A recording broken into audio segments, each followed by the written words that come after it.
pemirsa, terus ikutin perjalanan saya.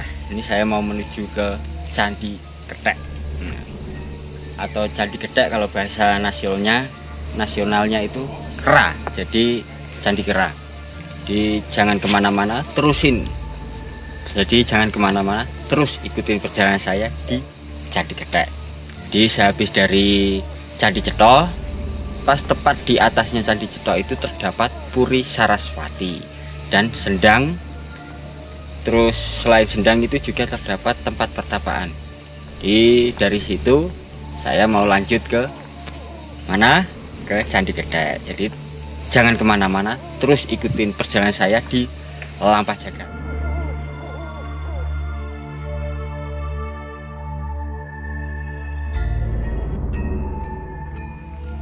Memasuki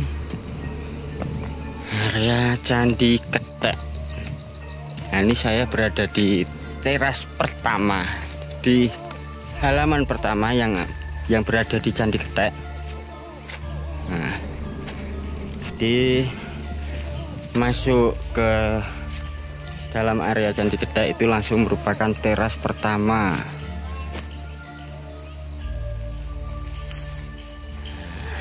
Teras pertama,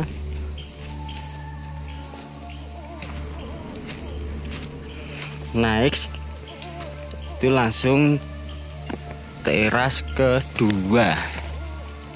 Oke guys, di belakang saya itu terdapat beberapa orang itu yang habis melakukan pendakian ke Puncak Lawu. Jadi emang kalau Puncak Lawu emang melintasi. Tepatnya Candi Cetha itu berada di sebelah kanan jalur pendakian Gunung Lawu. Nah, kembali lagi, ini saya sudah berada di teras 2. Kenapa sih Candi Kethek itu lebih dikenal dengan sebutan Candi Berundak? Ya karena tempatnya berundak. Jadi ada sekitar 7 tingkatan. Dari teras pertama sampai puncak utamanya itu sekitar 7. Nah, ntar bisa kita hitung bareng-bareng. Ini tempat saya berdiri itu merupakan teras kedua. Tapi saya nggak bisa langsung ini ya, jalan lurus karena ditutup. Jadi lewatnya samping. Lewat samping, ini dicontoh. Kan? Jadi nggak bisa lewat sini, lewat samping.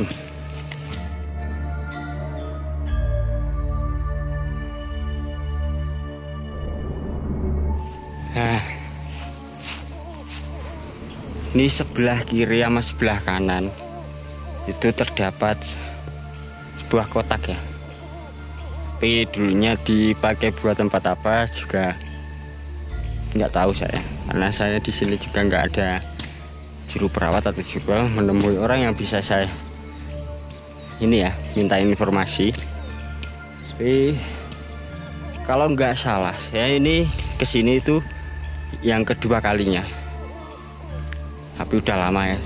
Dulu itu kalau nggak salah di sini itu terdapat sebuah lingga. Nah, tapi sekarang saya kesini yang sekarang itu belum menemukan sebuah lingga, itu belum menemukan, ataupun sudah dipindah atau gimana saya juga nggak begitu tahu. Ini teras ke-3. Menuju teras ke-4 tetap kita lewat samping, jadi nggak bisa lewat tengah ya. Jadi tiap jalur tengah itu ditutup, kasih tulisan bahwa kita tidak bisa menapakkan kaki lewat situ. Dia memang harus lewat samping. Jadi dari teras ke-3 langsung menuju ke teras 4. Teras 4. Jadi sambil saya hitung ya, itu ada berapa undakan, sementara ada 3. Lah ini teras ke-4. Ini teras ke-4. yang dalam di lingkup teras keempat ini terdapat 2 pohon, satu kecil yang satu pohon besar yang dililit oleh kain putih. Kenapa kok dibungkus kain putih? Nah, itu merupakan sifat bijaksana dan ketenangan. Itulah merupakan simbol. Jadi bukan dalam arti mistis atau apapun, jadi perlambangkan. Di pohon itu kenapa dilambangkan bijaksana, tenang, dalam keadaan apapun dia selalu menerima. Jadi maupun itu terik, panas menyengat, maupun hujan, badai, angin kencang, dia selalu menerima keadaan. Itu merupakan kesimpulan dari saya. Jadi emang kesimpulan itu masing-masing pemikiran berbeda-beda kesimpulan. Nah, itulah adanya kebersamaan atau apapun itu. Ini teras keempat. Dari teras keempat itu menuju teras kelima itu jaraknya lebih pendek. Mungkin halaman yang paling sempit sendiri yaitu teras kelima. Di teras 1 lumayan lebar, teras kedua, 3, 4 itu lebih lebar. Nah, pengen tahu sempit seperti apa teras kelima? Nah, tapi saya mau lepas sepatu dulu. Di teras kelima itu kecil, naik lagi.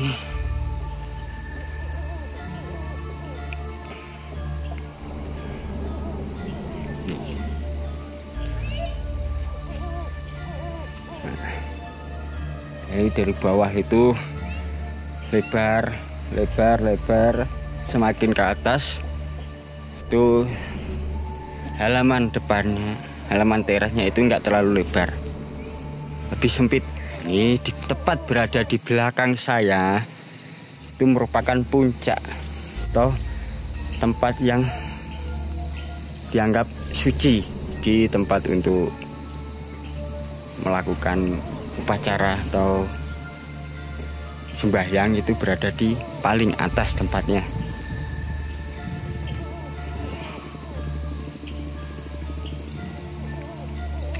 Ini bagian yang tertinggi. Itu kan bagian tertinggi. Jadi ini tempat buat upacara. Ini merupakan tempat buat bersembahyang. Ini tempatnya. Jadi pengen mengetahui banyak dikitnya tentang Candi Getek. Candi Getek itu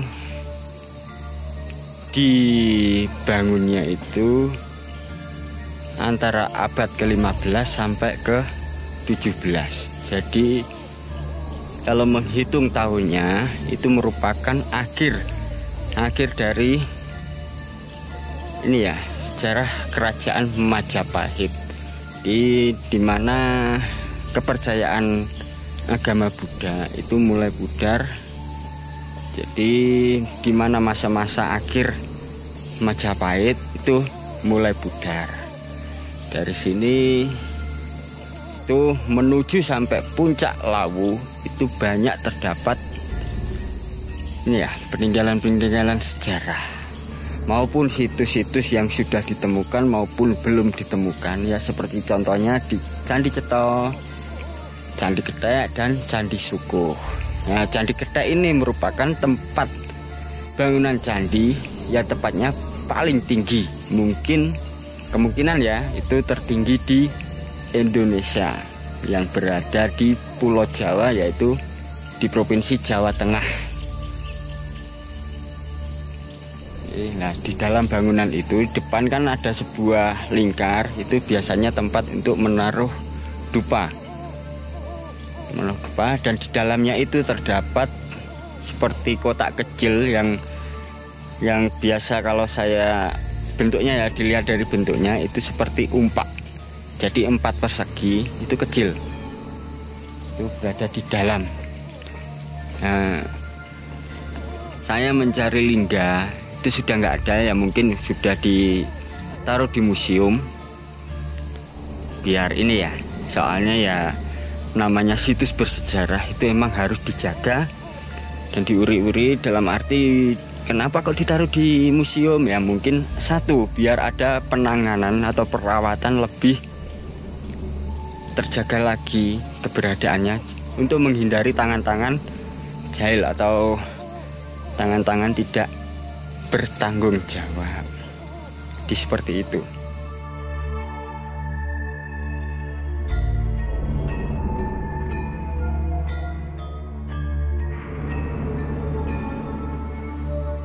Nah ini seperti ini ya,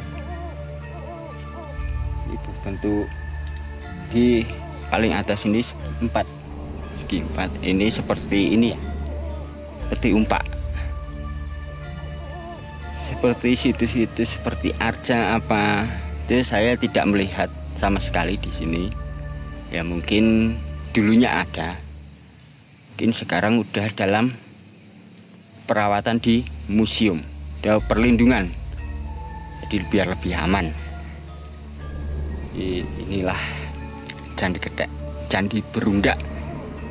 Ini nggak beda jauh ya, seperti Candi Sukuh dan Candi Cetha. Itu keberadaan ini ya, dari kompleks bangunannya sendiri itu seperti yang saya bilang tadi, berundak, itu hampir sama semua. Jadi situs sejarah yang berundak-undak. Mungkin ada pengertiannya sendiri-sendiri. Kenapa kok seperti itu bikinnya? Ya itulah sejarah yang emang tidak bisa kita lupakan. Dari situlah adanya pelajaran yang perlu kita pelajari secara seksama. Jadi sejarah-sejarah entah pun itu peninggalan-peninggalan dari semasa kerajaan Mataram kuno, maupun dari itu sejarah dari Kediri Lama, ataupun dari Singosari, Majapahit, bahwa di negara kita ini, negara Indonesia, itu adalah negara yang mempunyai banyak sekali sejarah-sejarah peradaban Nusantara. Sejarah-sejarah peradaban dari zaman-zaman kerajaan sampai sekarang itu masih banyak peninggalan-peninggalan sejarah kerajaan yang masih ada sampai sekarang ya. Salah satu contohnya seperti ini di sini. Emang kalau mengenal kata Lawu, kalau kita mempelajari pelajarannya, sejarah yang ada itu nggak ada habisnya. Nah, itu mungkin buat semua pemirsa Lampa Jagat yang mengetahui tentang lebih detailnya tentang sejarah Candi Getek, jangan lupa tulis kolom komentar ya, berkomentarlah dengan baik, karena ini sejarah, mengenai sejarah. Jadi marilah kita sama-sama belajar, sama-sama menjaga, melestarikan, uri-uri. Jadi jangan lupa komentar di kolom komentar di bawah. Siapa tahu ada pelajaran yang bisa kita pelajari dari semua komentar para pemirsa Lampa Jagat ya. Karena ini udah sore, saya juga mau turun karena nggak ada perlengkapan apa-apa saya. Di ini cuaca juga agak mendung, tadi berangkat juga udah lumayan agak gerimis, di mumpung belum maghrib. Saya mau turun dulu. Buat semua pemirsa Lampa Jagat, jangan lupa like, comment, and subscribe biar channel ini terus berkembang. Dan saya juga semangat untuk mengenalkan sejarah-sejarah yang ada di Nusantara, terutama peninggalan-peninggalan kerajaan-kerajaan zaman dahulu. Oke, jangan kemana-mana, terus ikutin video saya selanjutnya, tetap di lampah jagat.